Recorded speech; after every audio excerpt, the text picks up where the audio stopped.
Alhamdulillah, segala puji syukur marilah senantiasa kita panjatkan kehadirat Allah Subhanahu wa ta'ala, yang mana Allah Subhanahu wa ta'ala masih memberikan kepada kita nikmat yang begitu banyak. Allah Subhanahu wa ta'ala masih memberikan kepada kita nikmat iman. Demikian juga masih memberikan taufiknya kepada kita, sehingga kita masih digerakkan oleh Allah Subhanahu wa ta'ala untuk mampu mendatangi kebaikan. Demikian juga Allah Subhanahu wa ta'ala masih memberikan kepada kita sebuah nikmat yang sangat besar, yaitu nikmat berada di atas agama Islam. Sehingga alhamdulillah sampai dengan detik ini kita masih tetap tegar berada di atas agama Islam. Ini nikmat yang sangat besar, dan bisa jadi suatu saat Allah telah memberikan nikmat tersebut kepada seorang hamba, kemudian di suatu saat nanti bisa jadi Allah akan mengambilnya. Dan ini banyak kita saksikan, Pak. Ketika mudik saya kaget, teman saya main dulu kok sekarang sudah pindah agama, Pak. Ketika Ramadan kemarin mudik, iki biasanya traweh kok ora traweh. Biasanya yang langgar, itu kan saya, yang musola kok mboten ten musola. Lah pas sholat id, lho kok ora melu riyoyo. Tibake wis udu wong Islam, Pak. Kaget saya. Kok bisa? Kemudian saya tanya-tanya sama temen tetangga gitu kan. Katanya melu bojone, Pak. Melu bojone. Kemudian timbul pertanyaan, iki jane opo bojone pancen ayu temenan koyo artis, kok iso nganti pindah agama gitu kan? Kok nggak mau cari yang lain? Tapi katanya yo ndak juga, gitu kan? Atau mungkin dia seorang miliarder, gitu kan, Pak ya? Tapi ternyata yo biasa-biasa saja. Ya begitulah, Pak Bu. Sampai saya mikir, iki wong lanang kok melu wong wadon. Harusnya wong wadon sing melu wong lanang, Pak. Iki wong lanang malah kalah karo wong wadon. Lah piye nek arep nambah bojo, Pak, nek ngono, Pak. Sehingga saya merasa kasihan, walaupun dia bukan saudara, walaupun bukan kerabat, walaupun hanya sekedar teman. Merasa kasihan kenapa? Kan kita semuanya sudah tahu inna dina indallahil Islam. Agama yang diterima di sisi Allah hanyalah Islam. Wa may yabtaghi ghairal islami dinan falan yuqbala min wa huwa fil akhirati minal khasirin. Siapa yang mencari agama selain Islam, maka Allah tidak akan menerimanya, dan kelak di akhirat dia akan menjadi orang yang rugi. Sehingga ketika kita alhamdulillah keluarga kita, istri kita, anak kita, cucu kita masih Allah jaga dengan nikmat Islam, bersyukurlah, Pak Bu. Karena tidak semua orang bisa mendapatkan nikmat Islam ini. Kemudian sholawat serta salam marilah senantiasa kita curahkan kepada uswah kita Nabi Muhammad sallallahu alaihi wasallam, kepada keluarganya, para sahabatnya, dan orang-orang yang mengikuti jejak beliau hingga hari kiamat kelak.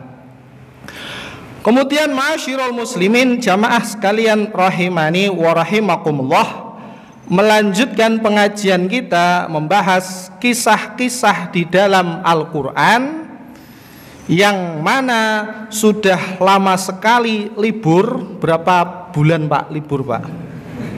2 bulan ya. Alhamdulillah pada malam hari ini kita dipertemukan kembali untuk bisa melanjutkan pembahasan tentang kisah-kisah di dalam Al-Quran.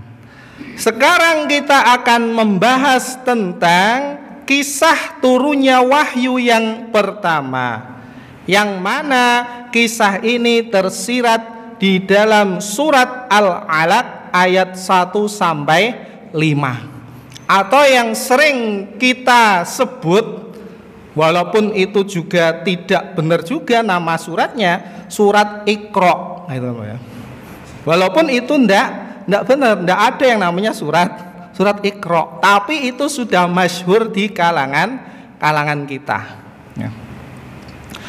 Kisah turunnya surat Al-Alaq itu disebutkan para ulama banyak sekali, terutama di dalam kitab-kitab sirah, dan insya Allah jenengan sudah mempelajarinya bersama Ustadz Imron hafidhahullah ta'ala tentang kisah kenabian Nabi Shallallahu Alaihi Wasallam. Akan tetapi mari kita bahas dari sudut pandang yang lain, Pak, supaya kita bisa mengambil hikmah atau mengambil pelajaran dari kisah tersebut. Nah, sebagaimana disebutkan oleh Imam Al-Bukhari rahimahullahu ta'ala di dalam kitabnya Sahih Bukhari, beliau membuat judul bab Bad'ul Wahyi, bab tentang permulaan wahyu. Nah, di situ beliau rahimahullahu ta'ala menyebutkan sebuah hadis yang diriwayatkan dari Aisyah radhiyallahu anha. Hadisnya panjang sekali, Pak. Rata-rata kisah yang menjelaskan tentang turunnya surat Al-Alaq ini diambil dari hadis ini, hadis Aisyah radhiyallahu anha, yang mana kalau kita singkat, kita ringkas, bahwa wahyu yang pertama kali turun itu bukan langsung surat Al-Alaq, Pak. Bukan langsung surat Al-Alaq. Akan tetapi diawali dengan muqaddimah dulu, pendahuluan terlebih dahulu. Kenapa? Kalau ujuk-ujuk langsung diturunkan surat Al-Alaq, Rasulullah belum siap. Jadi diberi muqaddimah terlebih dahulu. Bahkan sebelum Nabi mendapatkan turunnya surat Al-Alaq ini, sudah terjadi banyak kejadian-kejadian yang di luar nalar, yang akan menunjukkan bahwa beliau Shallallahu Alaihi Wasallam akan ditunjuk menjadi nabi. Jadi ada kejadian-kejadian yang aneh, Pak Bu. Misalkan ketika kecil, ya kan, ketika diasuh oleh Halimah, ibu persusuan Nabi Shallallahu Alaihi Wasallam, Nabi tiba-tiba ditangkap sama dua orang besar, kemudian dadanya dibelah, jantungnya dikeluarkan, kemudian dicuci pakai air zam-zam, kemudian dimasukkan kembali, dijahit kembali. Sampai-sampai sahabat Abdullah bin Mas'ud radhiyallahu anhu mengatakan, saya melihat bekas jahitannya ada di dada Nabi. Itu diantara kejadian-kejadian yang di luar nalar, Pak Bu. Demikian juga ketika Nabi Shallallahu Alaihi Wasallam sering ke Gua Hiro, di sana ada sebuah batu yang mengucapkan salam kepada Nabi Shallallahu Alaihi Wasallam. Dan Nabi pun ingat ketika sudah diangkat jadi Nabi, ini batu yang dulu ngomong mengucapkan assalamu alaikum. Dan Nabi dengar, dengar. Dan banyak sekali kejadian-kejadian, muqaddimah yang menunjukkan bahwa beliau itu betul-betul dipersiapkan untuk menjadi seorang nabi dan rasul. Demikian juga diawali dengan apa? Mimpi yang benar atau ar-ru'ya as-shalihah. Sebagaimana disebutkan oleh Aisyah radhiyallahu anha dalam hadis yang disebutkan oleh Imam Bukhari tersebut, awwalu ma budi abihi Rasulullah sallallahu alaihi wasallam minal wahyi ar-ru'yas shalihah fin naum fakana la yara ru'yan illa ja'at misla falakis subhi. Wahyu pertama kali turun kepada Rasulullah sallallahu alaihi wasallam dalam bentuk mimpi yang benar tatkala tidur. Jadi ngimpinya Nabi bukan sembarang mimpi, Pak. Dan mimpinya Nabi sangat jelas dan terjadi sesuai fakta, realita. Dan ini tidak dialami kecuali oleh Nabi Shallallahu Alaihi Wasallam. Makanya Imam Muslim rahimahullahu ta'ala itu telah meriwayatkan ar-ru'yas shalihah juz'un min sittatin wa arba'ina juz'an minan nubuwah. Nabi Shallallahu Alaihi Wasallam telah bersabda bahwa mimpi yang benar itu adalah salah satu dari 46 tanda kenabian. Satu dari 46, Pak. Tapi di zaman sekarang ada orang yang ngimpi ketemu sama malaikat Jibril katanya. Kemudian ngimpi diberi wahyu. Bangun tidur besok paginya ngaku sebagai nabi. Padahal kata Nabi SAW itu cuilan dari 46. Belum layak dia dikatakan sebagai seorang nabi kalau hanya baru mendapatkan apa? Yaitu 1/46. Hanya gara-gara ngimpi. Hanya gara-gara apa? Ngimpi. Dan Nabi SAW telah menyebutkan di dalam riwayat yang lain yang menjelaskan tentang mimpi, Pak, Bu. Kalau misalkan kita ngimpi dan ngimpinya itu adalah ngimpi yang baik, ngimpi yang membuat kita senang, maka bisa jadi itu adalah kabar gembira yang Allah segerakan kepada kita. Dan kita dilarang menceritakannya kecuali kepada orang yang senang dengan kita, Pak. Kita ceritakan sama istri kita atau sama sahabat kita. Jangan sembarang ceritakan. Ingat kisahnya Nabi Yusuf ketika melihat ada berapa bintang yang sujud, Pak. 11 bintang yang sujud. Apa nasihat bapaknya? Jangan ceritakan sama saudara-saudaramu. Bapaknya tahu ini saudara-saudaranya itu geting karo Nabi Yusuf. Kalau diceritakan seperti ini, iso tambah geting, Pak. Demikian juga kalau kita ngimpi yang baik-baik, yang bagus-bagus, jangan ceritakan sama sembarang orang, apalagi orang itu tidak senang sama kita. Kenapa? Itu akan membuat orang itu tambah jengkel sama kita. Kita ceritakan sama teman kita yang dia itu nggak senang.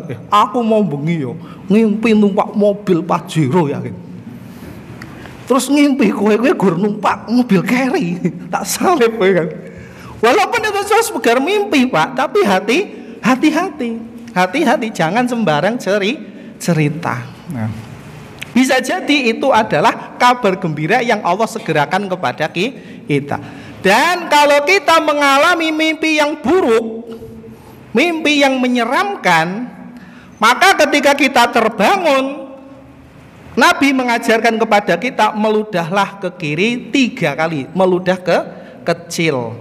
Kemudian bacalah ta'awud, kemudian rubahlah posisi tidur, dan jangan ceritakan mimpi yang menyeramkan tadi.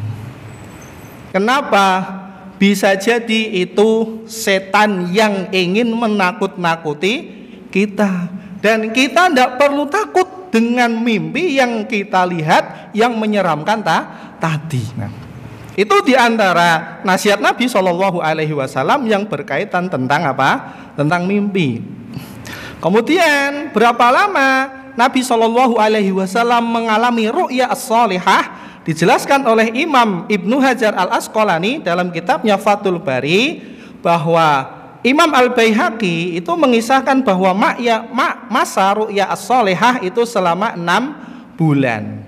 Maka berdasarkan hal ini, permulaan kenabian dengan adanya ru'ya as-salihah terjadi pada bulan kelahiran beliau, yaitu Rabiul Awal, setelah beliau genap 40 tahun. Sedangkan wahyu dalam kondisi terjaga, maksudnya dalam kondisi Nabi sadar, itu terjadi pada bulan apa? Ramadan. Walaupun ini salah satu pendapat. Kemudian kisah diawali dengan apa? Dengan Nabi sering pergi ke Gua Hiro. Gua yang tidak jauh dari Ka'bah, masih di kota Mekah. Bahkan disebutkan bahwa kalau kita berada di Gua Hiro pengen lihat Ka'bah, kelihatan. Yang pernah ke sana, Pak, bener nggak Pak? Yang pernah ke sana. Tapi para ulama menyebutkan begitu, kelihatan. Nabi Shallallahu Alaihi Wasallam sering menyendiri, membawa bekal gandum dan susu yang menyiapkan istrinya Khadijah radhiyallahu anha. Nah, pertanyaannya Pak Bu, ngapain Nabi di Gua Hiro? Sholat? Kan belum jadi Nabi, ngapain sholat? Dzikir? Belum diajari, subhanallah walhamdulillah. Baca Quran, Al-Qurannya belum turun. Iktikaf belum turun. Ngapain kira-kira Nabi ke Gua Hiro? Apa yang sering dilakukan oleh beliau Shallallahu Alaihi Wasallam? Nah, di sini saya ringkas menukil ada 4. Saya nukil ada 4. Ada yang mengatakan bahwa Rasulullah beribadah seperti ibadahnya Nabi Ibrahim alaihi salam. Tapi dibantah sama ulama yang lain. Dari mana Nabi tahu cara ibadahnya Nabi Ibrahim? Antara Nabi SAW dengan Nabi Ibrahim jauh sekali, Pak. Nabi yang terdekat Nabi siapa? Nabi Isa, ya kan? Nabi Isa. Dan di situ nanti ada seorang soleh, saudaranya Khadijah radhiyallahu anha yang bernama Waraqah bin Naufal, yang mana berpegang dengan agama Nabi Isa yang masih murni, yang belum diselewengkan.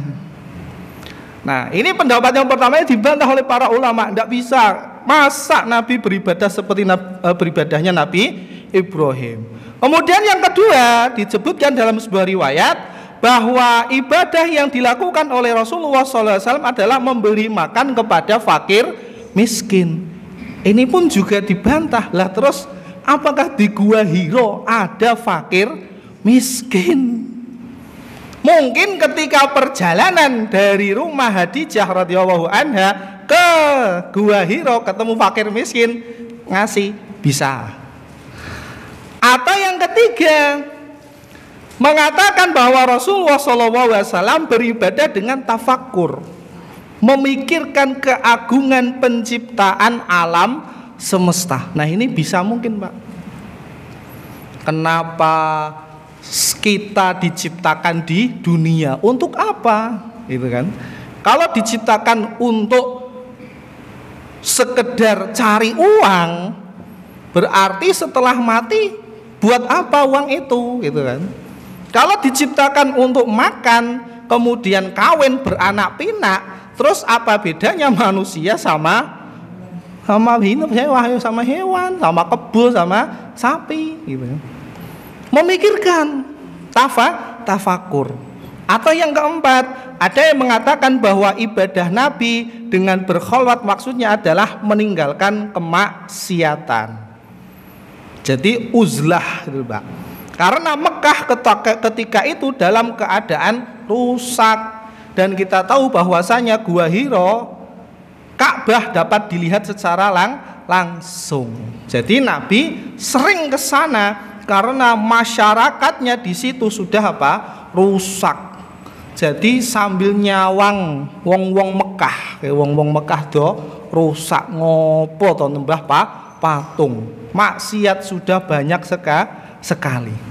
Nah, ini diantara yang dijelaskan oleh para ulama apa yang dilakukan Nabi ketika di Gua Hira. Saya dulu menyangka Nabi di Gua Hira itu berdoa, Pak. Tapi terbantahkan, kan belum diangkat jadi Nabi, kan? Belum diangkat jadi Nabi. Terus berdoanya bagaimana? Ya kan? Kok tahu tata cara berdoa? Atau dulu saya menyangka di Gua Hira itu dzikir atau wiridan. Terus mikir juga, lah kan belum diajari dzikir sama Allah. Wong dia aja belum diangkat jadi apa? Jadi Nabi. Nah, dari kisah ini ada seorang ahli filsafat yang terpengaruh pemahaman filsafat, yaitu Ibnu Sina. Dia berpendapat bahwa apa? Untuk menjadi nabi itu kita harus berkholwat, menyendiri, katanya, Pak. Jadi untuk mendapatkan derajat tinggi, kita itu harus sering apa? Berkholwat, ke gua atau ke gunung, ke tempat yang jauh dari keramaian, menyendiri, katanya. Kalau kita sering melakukan itu, kita bisa mencapai derajatnya apa? Nabi. Dan ini keliru, Pak. Karena kenabian itu tidak bisa didapatkan dengan usaha. Kenabian murni pilihan dari Allah. Allah lah yang memilihnya.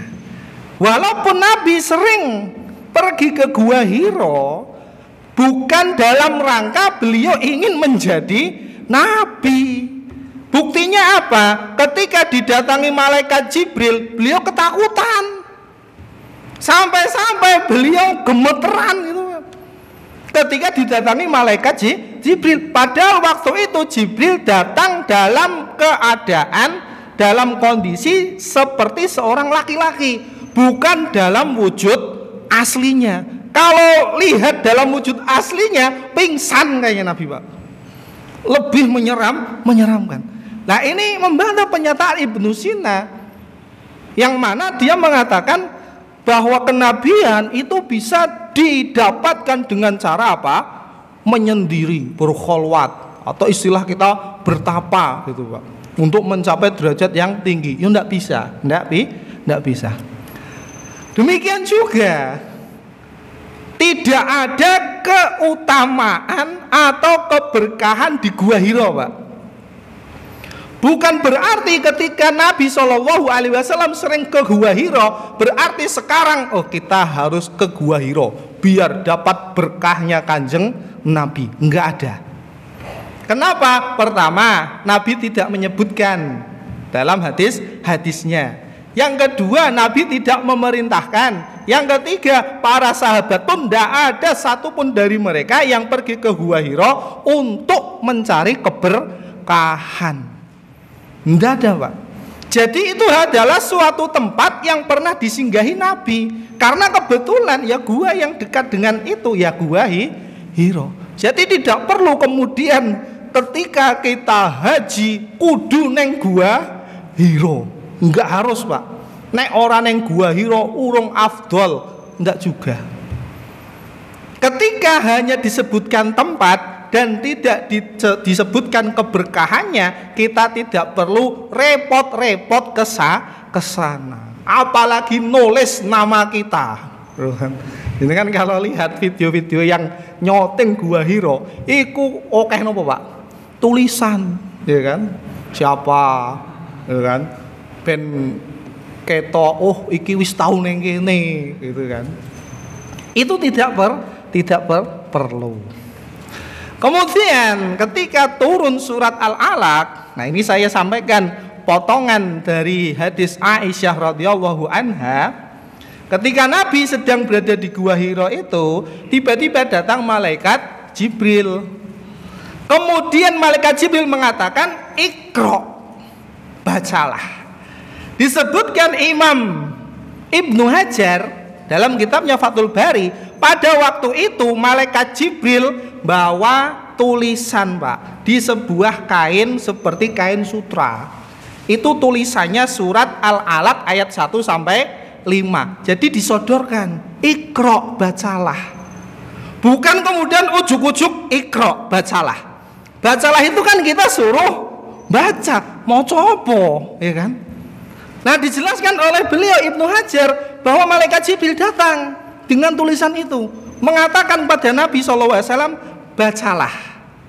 Di situ ada tulisannya. Dan Nabi SAW tidak bisa membaca dan tidak bisa menulis. Sehingga Nabi pun mengatakan, ma'ana biqori'in, aku ndak bisa baca, gitu kan? Aku nggak bisa baca. Lalu malaikat Jibril menarik Nabi, kemudian memeluknya dengan kencang sampai apa? Nabi itu sampai sesek gitu loh, Pak. Saking kencengnya malaikat Jibril meluk Nabi. Kemudian dilepas, kemudian dikatakan lagi, Iqra, bacalah. Apa faedahnya malaikat Jibril memeluknya, Pak?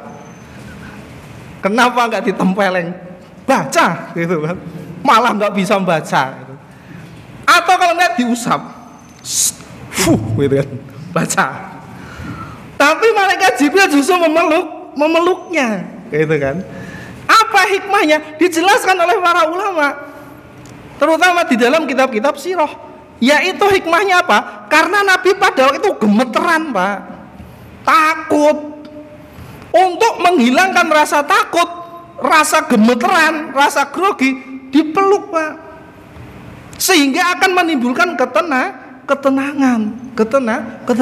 Kalau kita punya anak kecil pulang main dari mana ketakutan, bagaimana cara menenangkannya? Seorang ibu biasanya gampang, tarik kemudian dipeluk.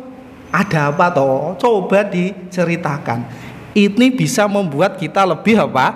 Tenang. Itu diantara hikmahnya, Pak.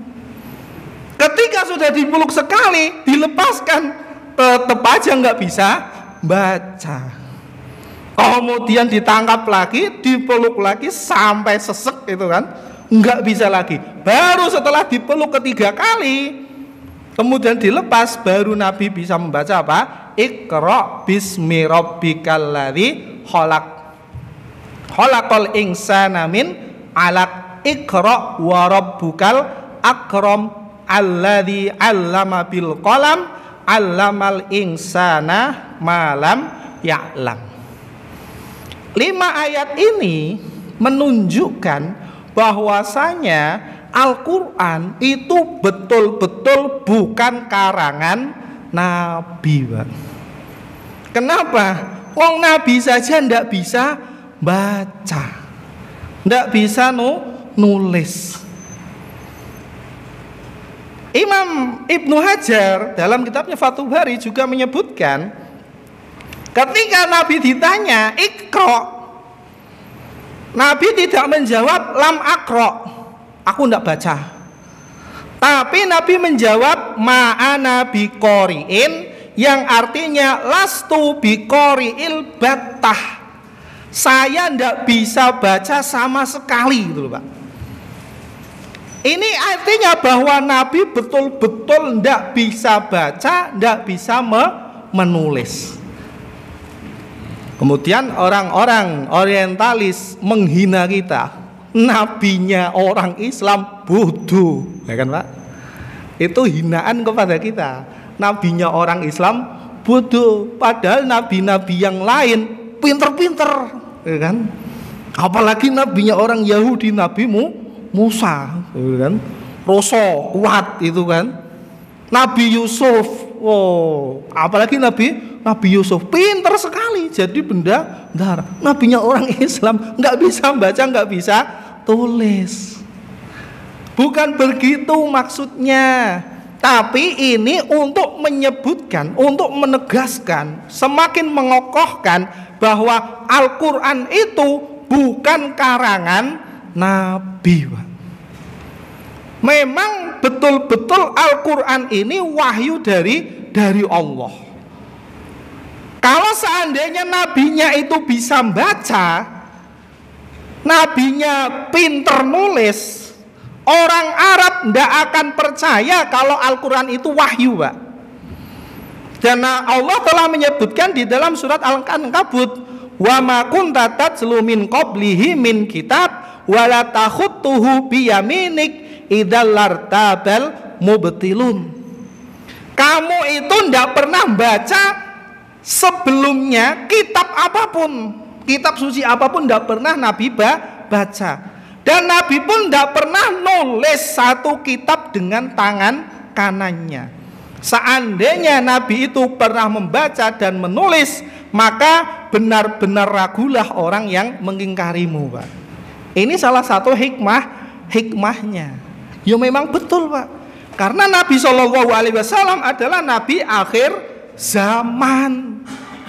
Banyak kitab-kitab yang sudah diturunkan, banyak nabi-nabi yang sudah diutus. Kalau nabinya sudah membaca kitab Injil, sudah membaca kitab Taurat, sudah membaca kitab Zabur, sudah membaca kitab-kitab yang lain, kemudian menyampaikan kepada umatnya bangsa Arab bahwa ini yang saya sampaikan adalah wahyu dari Allah, tidak percaya, Pak.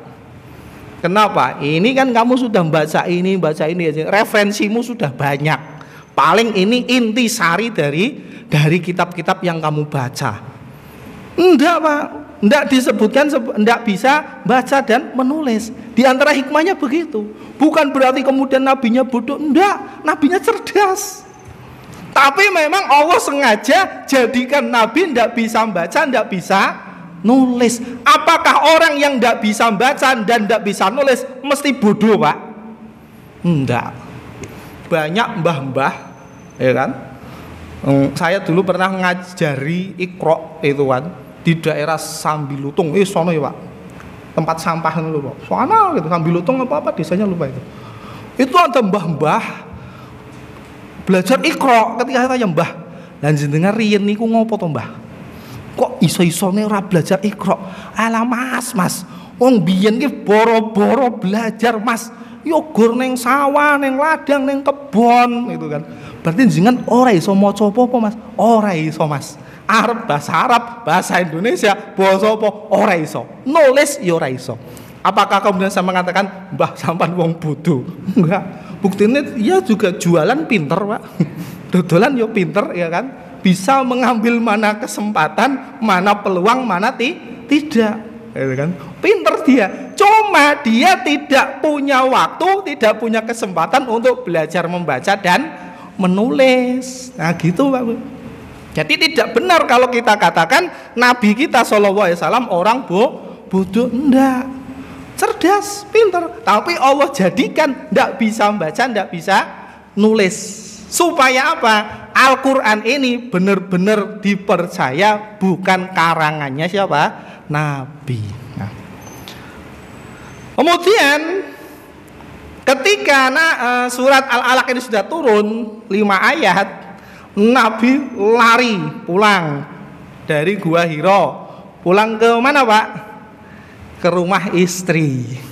Inilah ciri-ciri orang soleh, Pak. Kalau dapat masalah, baliknya kemana? Ke rumah. Kalau orang nggak soleh, punya masalah, larinya kemana? Macem-macem, ya kan? Kalau saya neng warung ya kan? Masih lumayan.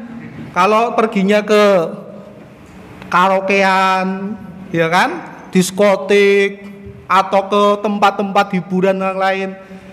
Karena apa? Banyak masalah, punya masalah. Tapi Nabi SAW karena memang beliau orang soleh, ketika dapat masalah larinya ke rumah istri. Kok nggak lari ke masjid, Ustadz? Masjidnya belum ada, ya kan? Masjidnya belum ada. Coba kalau ada masjid, kalau nggak pulang ke rumah, mesti larinya kemana? Ke masjid. Nah, beliau pulang ke rumah istrinya, dan kebetulan istri beliau masih satu, siapa? Khadijah radhiyallahu anha. Kemudian masuk ke rumah, kemudian Rasulullah langsung mengatakan kepada istrinya, wahai istriku, selimutilah aku, selimutilah aku. Dassiruni, dassiruni. Aku takut sesuatu akan menimpa diriku. Hadijah istri solehah ndak banyak tanya, Pak. Ketika suaminya dalam kondisi seperti ini, dilihat ini kayaknya dapat masalah, kemudian nyuruh cuma selimuti, sudah nggak banyak tanya. Tapi kalau istri yang wah, emang ono apa to, Mas? Ono apa to? Mang berkati ngendi? Ketemu sapa? Gitu kan? Cerita sik gitu. Enggak. Langsung diselimuti. Karena Rasulullah saking takutnya pertama kali ketemu orang di dalam gua Hira, kemudian disuruh baca seperti itu. Kemudian juga ada yang mengatakan Rasulullah takut gila karena kejadian aneh yang beliau alami. Nah, di saat itulah peran seorang istri datang. Ketika Nabi sudah berselimut, kemudian Hadijah radhiyallahu anha membawakan minum, biar Rasulullah SAW tenang, baru diajak ngobrol. Dan obrolannya pun obrolan yang menyenangkan, Pak. Apa? Sekali-kali tidak, wahai Rasulullah, engkau tidak perlu takut sesuatu. Allah tidak akan menghinakan engkau selamanya. Kenapa? Karena Nabi itu wa anta tasilul arham. Kamu itu wahai Rasulullah selalu menyambung silaturahim, kemudian selalu membantu orang yang tidak mampu. Wa tukrimud duyuf. Kamu juga suka memuliakan tamu. Kemudian kamu juga suka membantu orang yang terkena musibah. Ini untuk menenangkan Nabi, Pak. Untuk menenangkan Nabi. Sehingga Nabi pun menjadi apa? Menjadi tenang. Nah, kemudian yang terakhir, melewat malah ya. Tentang kapan turunnya wahyu. Tentang kapan turunnya wahyu. Kapan turunnya surat Al-Alaq tadi, Pak? Ulama sepakat bahwa hari Senin itu adalah hari turunnya surat apa? Al-Alaq. Sebagaimana dalam hadis yang menceritakan tentang puasa sunnah Senin, ya kan? Kenapa? Karena hari Senin adalah hari aku diutus, kata Nabi, dan hari aku dilahirkan. Nabi menegaskan begitu. Hari Senin adalah hari aku diutus dan hari aku dilahirkan. Harinya sepakat semua para ulama. Al-Alaq turun hari Senin. Adapun bulannya itu para ulama berbeda. Sebagaimana dijelaskan oleh Imam Ibnul Qayyim dalam kitabnya Zadul Ma'ad, ada yang berpendapat bulan Rabiul Awal. Demikian juga ada yang berpendapat di bulan Ramadan, di bulan Ramadan. Tanggalnya itu Syekh Profesor Dr. Mahdi Rizqullah Ahmad dalam kitabnya As-Sirah An-Nabawiyah fi Dhail Masadir Al-Asliyah, demikian juga Syekh Dr. Akram Dia Al-Umari, demikian juga pengarang kitab Sirah Rahiqul Maktum Syekh Mubarak Furi itu berpendapat tanggal 21 Ramadan berdasarkan penelitian beliau dari tahun kelahiran. Tapi ini perbedaan pendapat dari para ulama. Penting nggak Ustaz mengetahui hal ini? Nggak terlalu penting, Pak, mengetahui kapannya, bulannya, karena Nabi tidak terlalu memperhatikan hal tersebut. Sehingga bagaimana peringatan 17 Ramadan sebagai turunnya Al-Quran itu dari mana? Nah, itu loh, Pak. Kalau dikatakan Al-Quran turun di bulan Ramadan berdasarkan keumuman ayat Syahrul Ramadan alladzi unzila fihil Quran. Iya betul. Tapi itu kan Al-Quran turun secara keseluruhan dari Lauhul Mahfud. Kemudian Al-Quran turun berangsur-angsur, ya kan? Selama 22 tahun lebih. Kemudian tanggal 17 Ramadan dari mana? Padahal Allah telah menegaskan, inna anzalnahu fi lailatul qadr. Aku menurunkan Al-Quran pada malam Lailatul Qadar. Apakah malam Lailatul Qadar kemungkinan tanggal 17, Pak? Lailatul Qadar itu kan 10 terakhir dari bulan Ramadan. Terutama tanggal ganjilnya 21, 23, 25, 27, 29. Nah, dari sini bingung. Ini siapa yang mengucap dan seperti ini? Kemudian dari mana pendapat 17 Ramadan sebagai turunnya Al-Quran? Kalau turunnya keseluruhan itu Lailatul Qadar, malam Lailatul Qadar. Nggak mungkin tanggal 17, ya kan? Kalau keturun Al-Quran surat Al-Alaq ini, para ulama ada yang mengatakan Rabiul Awal, ada lagi yang mengatakan 21 Ramadan. Ini pendapat mayoritas ulama yang disebutkan oleh ulama Imam Ibnul Qayyim dan yang lainnya. Sehingga mengetahui tentang ini kapan itu tidak terlalu penting, Pak. Pentingnya apa? Kita ambil pelajaran, kisah, hikmah apa yang bisa kita petik dari peristiwa tersebut, supaya kita bisa amalkan, kemudian bisa terapkan dalam kehidupan sehari-hari, terlebih lagi bisa meningkatkan kualitas keimanan dan ketakwaan kita kepada Allah Subhanahu wa ta'ala. Wallahu ta'ala alam bissawab. Itulah pengajian kita pada malam hari ini yang bertemakan kisah turunnya surat Al-Alaq, turun wahyu yang pertama. Kita tutup dan kita akhiri pengajian kita malam hari ini dengan doa kafaratul majlis. Subhanakallahumma wa bihamdika asyhadu an la ilaha illa anta astaghfiruka wa atubu ilaih. Assalamualaikum warahmatullahi wabarakatuh.